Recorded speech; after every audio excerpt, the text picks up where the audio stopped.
The morning light spilled softly through the torn curtains as Mira sat by the window in her wheelchair, her motionless legs covered with a faded shawl. In the corner of the small room hung her wedding dress, still wrapped in plastic, its white fabric now tinged with dust and forgotten dreams. She had once imagined walking down the aisle in that dress, her heart bursting with hope. But that was before the accident. The night rain poured, the road turned slippery, and a single skid stole her movement forever. Her fiancé Arjun came only once to the hospital. His voice trembled, not with love but with escape. "Mira," he said, avoiding her eyes, "I can't live with pity all my life." Then he left, taking her dreams with him.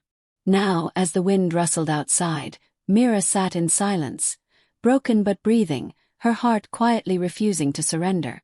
In the narrow lanes of the village, whispers followed Mira like shadows. Women paused at wells, muttering, "Such a cursed girl, first the accident, now abandoned."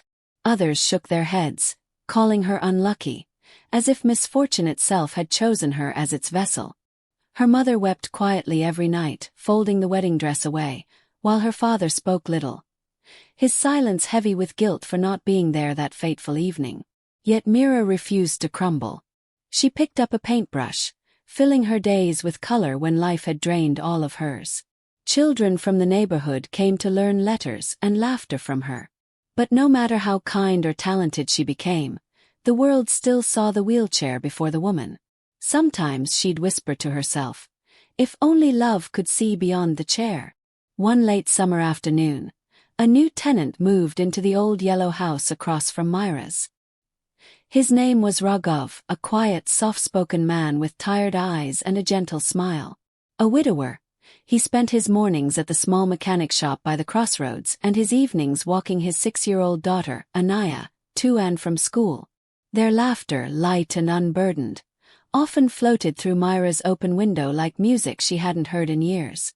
One day, Anaya's red ball bounced across the fence and landed in Mira's yard. Mira wheeled herself forward, picked it up and handed it back. "Thank you, Auntie," the little girl beamed. Raghav approached, smiling warmly, not glancing once at the wheelchair, just at her eyes. For the first time in years, Mira felt seen, not pitied.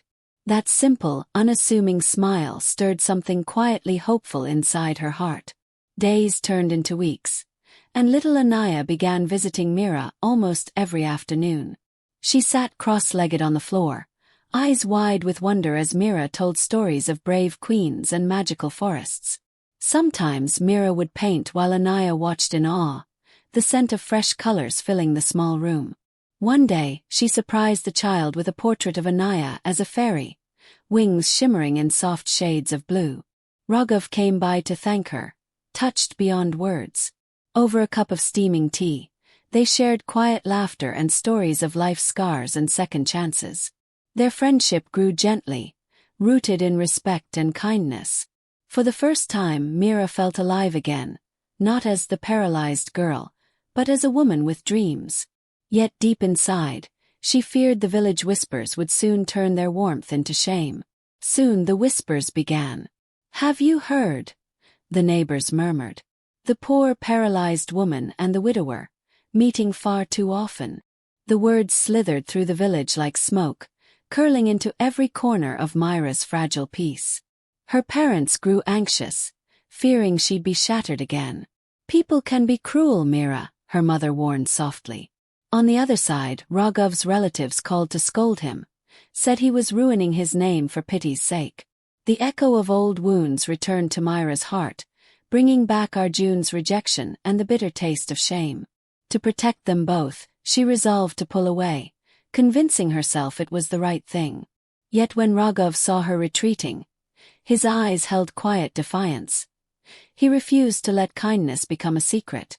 The night was heavy with rain when Anaya's fever spiked, her small body trembling as Raghav paced helplessly across the dimly lit room. The doctor had already come and gone, leaving behind a grim instruction. "She needs rest and comfort more than medicine." Exhausted, his heart breaking, Raghav thought of only one person who could bring calm to his frightened child. Moments later, there was a knock at Mira's door. Seeing Raghav's panic, she didn't hesitate. Wrapping a shawl around her shoulders, she followed him through the drizzle. Inside, she sat beside Anaya, gently brushing the child's hair and humming a soft lullaby. Slowly, the feverish sobs faded into peaceful sleep. Raghav stood by the doorway, watching the scene through grateful tears. In that quiet moment, realization struck him. This woman had brought warmth and light back into his hollow world. As dawn's first light touched the window, he whispered, "You've healed more than my daughter tonight, Mira." The annual community fair was alive with music, laughter, and the hum of gossip. Children ran with kites, and the elders sat fanning themselves beneath the banyan tree. No one expected anything extraordinary, until Raghav stepped forward, holding a small velvet box in his trembling hands. "Mira," he called softly, his voice carrying through the murmuring crowd. She turned, startled, confusion and fear mingling in her eyes. Before anyone could react, Raghav knelt before her wheelchair, his gaze steady and full of love.